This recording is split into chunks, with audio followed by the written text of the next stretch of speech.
تو ایک اصول بھی ہے کہ اگر آپ کی کوئی بھی ریئیکشن دینا چاہتے ہیں تو آپ 5 سیکنڈ یا 7 سیکنڈز کا بریک لیں جملہ ادا کرنے سے پہلے. تو اس کا نتیجہ یہ ہوتا ہے کہ آپ پہلے سوچتے ہیں اور اس کے بعد آپ بولتے ہیں. تو زبان کا استعمال کم از کم ہمارے لیے اتنی ہلکی چیز نہیں ہے کہ ہم جو چاہے وہ کہہ دیں، کیونکہ زبان سے نکلے ہوئے ہر لفظ کو لکھا جاتا ہے. پھر فرمایا کہ قصہ آدم و ابلیس کا ذکر کیا ہے جو ہم نے پہلے پڑھا تھا، لیکن اس میں ایک جملہ آیا تھا کہ شیطان سے کہا گیا کہ اچھا اگر تم لینا چاہتے ہو تو اپنا حصہ لے لو. کس چیز میں؟ ہمارے کاموں میں، ہمارے مال میں، ہمارے وقت میں. اور شیطان مستقل اس کوشش میں ہے کہ وہ ہماری ساری چیزوں میں سے اپنا حصہ لے کر چلا جائے. تو اس کا ہمیں خیال رکھنا ہے کہ ہماری چیزوں میں سے ایسا نہ ہو کہ ہم شیطان کو خود ہی اپنی طرف سے تحفہ دے رہے ہوں. پھر ذکر کیا گیا جو مشکلات آتی ہیں، مصائب آتے ہیں، لوگوں کے رویے آتے ہیں، ان کے لیے آپ نماز سے مدد لیجئے. اور خاص طور پہ تہجد کا ذکر یہاں پہ کیا گیا کہ نماز پڑھنا، صبح کی نماز میں قرآن کا پڑھنا اور تہجد کا پڑھنا آپ کو اللہ تعالیٰ سے مزید قریب کرے گا. اور پھر اس کے بعد ان مطالبات کی نفی کی گئی جو لوگ نبی صلی اللہ علیہ وسلم سے کرتے تھے. نشانی لے آئیے، آسمان سے کچھ اترے، عذاب کیوں نہیں آ جاتا، کوئی ان یوزول سی چیز آ جائے کہ ہمیں فوراً پتہ چل جائے کہ آپ حق پر ہیں، فرشتہ آ جائے، کتاب تختیوں پہ لکھی ہوئی آ جائے. ان کے تمام مطالبات کا ذکر کر کے اس کی نفی کی گئی ہے کہ یہ پہلے بھی ہوتا رہا ہے اور جنہوں نے نشانیاں سامنے بھی دیکھ لی انہوں نے بھی مان کے نہیں دیا. تو آپ ان باتوں پہ پریشان نہ ہو. اسی پارے کے جب تیسرے ربع کی طرف جاتے ہیں تو بالکل ابتدا میں ہی 1-2 آیات کے بعد ہی سورہ بنی اسرائیل مکمل ہو جاتی ہے. فرمایا گیا کہ یہ قرآن تھوڑا تھوڑا اور ہر موقع کے لحاظ سے اتارا گیا ہے. آپ نے اگر اس سے پہلے رمضان شروع ہونے سے پہلے میری وہ والی آڈیو سنی تھی جس میں ہم نے قرآن اور اس کا نزول اور اس قرآن کی ترتیب اور موضوع پہ بات کی تھی، تو وہاں پہ یہ موضوع آ چکا ہے کہ اللہ تعالیٰ نے تھوڑا تھوڑا نازل کیا تھا اور وقت کے لحاظ سے کیا تھا. یہ کوئی بک نہیں تھی جو ایک ساتھ دے دی گئی ہو، بلکہ یہ ایک پورا سفر طے کر رہی تھی مسلمانوں کے ساتھ ان کے ہر مرحلے میں. تو مکہ سے لے کے مدینہ تک جیسے جیسے آگے جا رہے تھے ویسے ویسے قرآن ہر موقع پہ رہنمائی دے رہا تھا. اس کے بعد ہم آغاز کرتے ہیں سورۃ الکہف کا. ہمارے گھروں میں بہت زیادہ پڑھی جانے والی سورہ کہف مکہ کے آخری دور کی صورت ہے. ہمیں یہ حدیثیں ملتی ہیں کہ یہ صورت دجال کے فتنے سے حفاظت کرتی ہے. اب یہ دجال کیا چیز ہے؟ آپ نے بہت ساری حدیثوں میں واقعات پڑھے ہوں گے کہ جب دجال آنے والا ہوگا تو معاشرے میں کیا کیا چیزیں ہو جائیں گی، اور یہ وقت وہ ہوگا جب قیامت قریب ہی ہوگی. لیکن جب ہم اس کی مزید تفسیر پڑھتے ہیں تو ہمیں پتہ چلتا ہے کہ بے شک دجال ایک خاص شخص ہے، لیکن اس کے آنے سے پہلے جو پورا سٹیج تیار ہو رہا ہوگا، گریجولی حالات بدل رہے ہوں گے. اور دجال نکلا ہے لفظ دجل سے، اور دجل کا مطلب یہ ہے کہ کوئی چیز جیسی نظر آ رہی ہے وہ ایکچولی ویسی نہ ہو. ایک دھوکہ، ایک فریب، ایک کوئی چیز آپ کو کوٹڈ نظر آ رہی ہو لیکن اصل میں اس کے پیچھے کوئی اور چیز ہے، آپ اس کو سمجھ کچھ رہے ہیں وہ نکلے کچھ اور. تو دجل سے لے کے پھر دجال کا لفظ نکلا ہے. تو وہ جو ایک پورا سیٹ اپ بن رہا ہوگا دجال کے آنے سے پہلے، وہ معاشرے میں یہ صورتحال ہوگی کہ لوگوں کو سمجھ ہی نہیں آ رہا کہ اس میں صحیح کیا ہے اور اس میں غلط کیا ہے. آپ کسی چیز کو بالکل صحیح سمجھ رہے ہیں لیکن آپ کو بعد میں جا کے کچھ اور سمجھ آ رہی ہے. آپ کو جو چیز دکھائی جا رہی ہے وہ ایکچولی وہ نہیں ہے جو آپ سمجھ رہے ہیں. تو ہر چیز اتنی کوٹڈ، ہر چیز اتنی مختلف، ہر چیز اتنی دھوکے پر مبنی ہو کہ انسان کے لیے صحیح راستہ ڈھونڈنا مشکل ہو جائے. اس زمانے کے اندر اگر قرآن رہنمائی کرتا ہے، اور خاص طور پہ سورہ کہف رہنمائی کرتی ہے، تو سورہ کہف میں جو جتنے موضوعات ہمیں ملتے ہیں وہ ان 2 چیزوں کے بارے میں ملتے ہیں: ایمان بالغیب یا مادیت. اور یہ دونوں چیزیں اپوزٹ ہیں. یعنی ایک فرد جو یہ سمجھتا ہے کہ مجھے جو کچھ دنیا میں آج نظر آ رہا ہے اس کے بعد ایک اور دنیا ہے، جنت ہے، دوزخ ہے، آخرت ہے، اللہ تعالیٰ کے پاس جانا ہے، جواب دہی کرنی ہے، فرشتے موجود ہیں.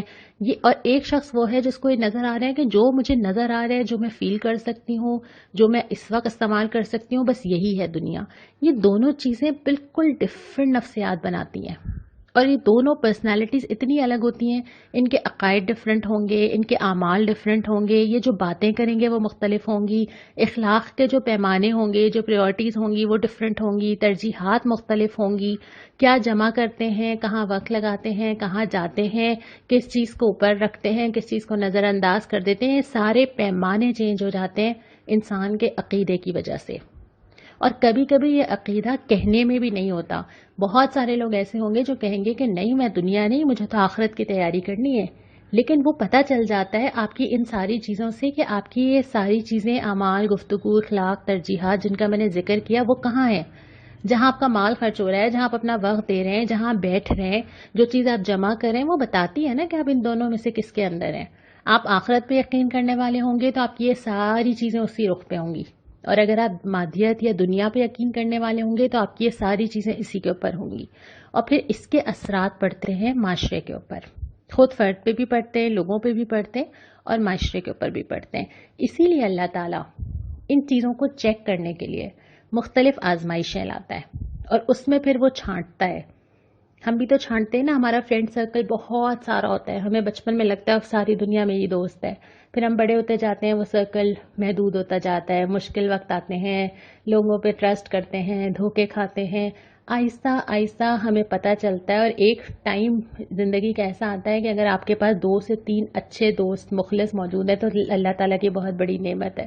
تو یہ لوگ شارٹ لسٹ ہم کیسے کرتے ہیں؟ اسی وقت پہ، مشکلات پہ، آزمائشوں میں، ہمارے ساتھ کام آنے کے موقع پر.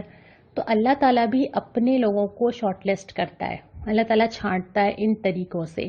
تو جو بڑی بڑی آزمائشیں آتی ہیں جس میں انسان کا عقیدہ چیک کیا جاتا ہے، وہ ان 4 میں سے ایک ہوتی ہے جو سورہ کہف میں ذکر ہے.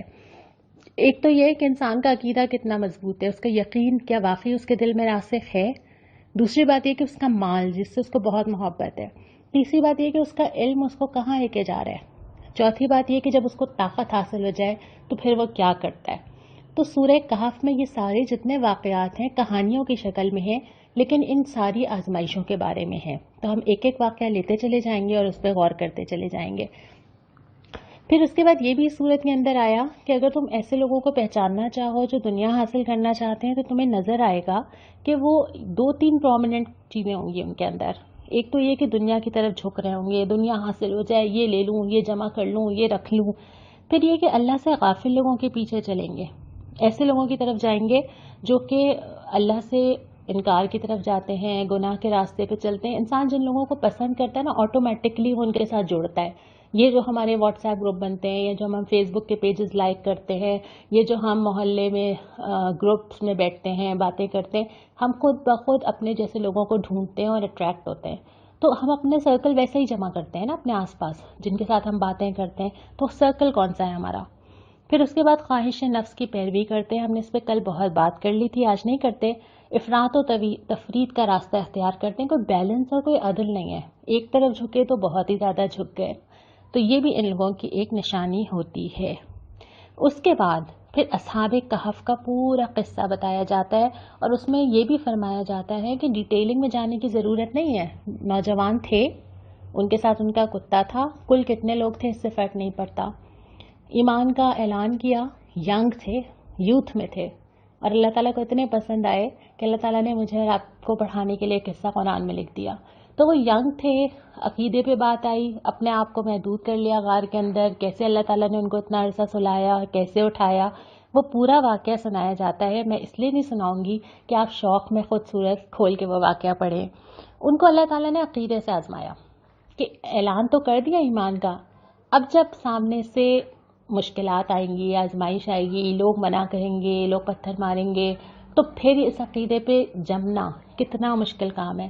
ہمارے پاس تو یہ ہے نا کہ ہم نے کلمہ پڑھ کے ہی آنکھ کھولی ہے نا، ہمیں تو کوئی نہیں کہہ رہا، نہ کوئی چٹائی میں لپیٹ رہا ہے، نہ کوئی دھواں دے رہا ہے، نہ کوئی مارے جا رہے ہیں، کوئی کہہ نہیں رہا کہ لا الہ الا اللہ کہہ دیا تو پھر تمہارے ساتھ ہم کیا کریں گے. کوئی نہیں کہہ رہا، کوئی چیلنج ہی نہیں کر رہا. اللہ نہ کرے کبھی ایسا مرحلہ آئے، کیا میرا ایمان اتنا مضبوط ہے، میرا عقیدہ اتنا مضبوط ہے کہ میں اس کے اندر سے سرخرو ہو کے نکل جاؤں. تو یہ جو ایک واقعہ ہمیں اصحاب کہف کا پڑھایا گیا، یہ عقیدے کی آزمائش کا تھا. اور اس کے بعد پھر چوتھے ربع میں اور واقعے پڑھائے گئے جس میں باغ والوں کی مثال ہے کہ 2 آدمی ہیں، دونوں کو باغ ملا کہ ایک شخص کو اللہ تعالیٰ نے بہت کچھ دیا ہے، لیکن 2 رویے ہوں گے. ایک کہے گا میں نے کمایا ہے، میری عقل مندی، میری سمجھداری، میری پلاننگ، دیکھا میں نے کیا کیا. اور دوسرا کہہ رہا ہے کہ نہیں، ماشاء اللہ کہو اور اللہ کا شکر ادا کرو کہ اللہ تعالیٰ نے دیا ہے. اور پھر اس رویے کا نتیجہ یہ ہوتا ہے کہ اللہ نے جب چاہا لے لیا. اور یہی ہمارے ساتھ ہوتا ہے نا، ہماری پلاننگز کیا ہوتی ہیں اور پریکٹیکلی ہمارے ساتھ ہوا کیا ہے. تو یہاں پہ جس آزمائش کا ذکر ہے وہ مال کی آزمائش ہے، اور پھر تبصرہ یہ کیا ہے کہ دیکھو یہ مال اور اولاد تو دنیا کی زندگی کی زینت ہیں، اس سے یہ ثابت نہیں ہوتا کہ کون اوپر ہے کون نیچے ہے، اس سے فرق نہیں پڑتا۔ اصل میں کیا چیز بہتر ہے؟ وہ نیکیاں جو تمہارے رب کے پاس ہیں، جو تمہیں لے کے جانی ہے، جو تم جمع کر رہے ہو، اور پھر آخر میں تو اللہ کے پاس ہی جانا ہے نا، پھر اللہ کی پکڑ ہے، پھر آخرت بھی ہے، پھر جواب دہی بھی ہے، پھر کھڑے بھی ہونا ہے، اور پھر بتانا بھی ہے کہ کیا لے کر آئے ہو۔ ابھی یہ سورہ کہف جاری ہے، اس پہ ایک مجموعی بات ہم کل بھی کریں گے۔ اس پارے کی آخری 15 آیات میں نے آج چھوڑی ہیں کیونکہ ایک نیا واقعہ شروع ہو رہا ہے جو کہ پھر اب 16ویں پارے میں چلے گا، تو ہم انشاءاللہ تعالی وہاں سے دوبارہ آغاز کریں گے۔ یہاں پہ ہم پارہ نمبر 15 مکمل ہی سمجھتے ہیں، لیکن جو سوال مجھے آج آپ سے کرنا ہے وہ یہ ہے کہ سورہ کہف میں اللہ تعالیٰ نے کون سی 6 چیزوں کی ہدایت کی ہے جن پہ عمل کر کے انسان دجال کے فتنے سے بچ سکتا ہے۔ اس کے بعد دعا کے اوپر آ جائیں۔ سورہ بنی اسرائیل میں آج 2 دعائیں آئی تھیں۔ ایک دعا یہ آئی تھی آیت نمبر 24 میں کہ اپنے والدین کے لیے دعا مانگو کہ اللہ ان پہ رحم کرے جیسے انہوں نے بچپن میں تمہارے اوپر رحم کیا تھا اور تمہارا خیال کیا تھا، اور دوسری دعا آیت نمبر 80 میں ہے۔ نبی کریم صلی اللہ علیہ وسلم کو یہ دعا اس وقت سکھائی جا رہی ہے جب آپ ابھی مدینے تشریف لے جائیں گے، ابھی وہ وقت آیا نہیں ہے، لیکن دعا کے ذریعے میسج دیا جا رہا ہے کہ یہ چیزیں بہت امپورٹنٹ ہیں کہ آپ جہاں پر بھی ہوں سچائی کے ساتھ ہوں، اور آپ کہیں پر بھی جائیں، کوئی بھی حالات ہوں، کوئی بھی آسانیاں ہوں، مشکل ہوں، کوئی ملک ہو، کوئی زمین ہو، آپ کے اندر راست روی اور سچائی ہونی چاہیے۔ اور دوسرا یہ کہ اقتدار کو بھی نعمت کے طور پہ مانگیں اللہ تعالیٰ سے، کیونکہ اقتدار کے ذریعے آپ قرآن کو نافذ کر سکیں گے۔ قرآن کے کتنے سارے احکامات ہیں جو اقتدار کے بغیر نافذ ہو ہی نہیں سکتے، اس لیے یہ دعا بھی سکھائی گئی کہ اللہ کے نبی کو کہ آپ یہ بھی مانگیے تاکہ آپ قرآن پہ مکمل عمل کر سکیں۔ اسی دعا کے ساتھ ہم آج مکمل کرتے ہیں۔ کہو اے پروردگار مجھ کو جہاں بھی لے جا سچائی کے ساتھ لے جا، جہاں سے نکال سچائی کے ساتھ نکال، اور اپنی طرف سے ایک اقتدار کو میرا مددگار بنا دے۔ انشاءاللہ کل ہم سورہ کہف مکمل کریں گے۔ السلام علیکم ورحمۃ اللہ۔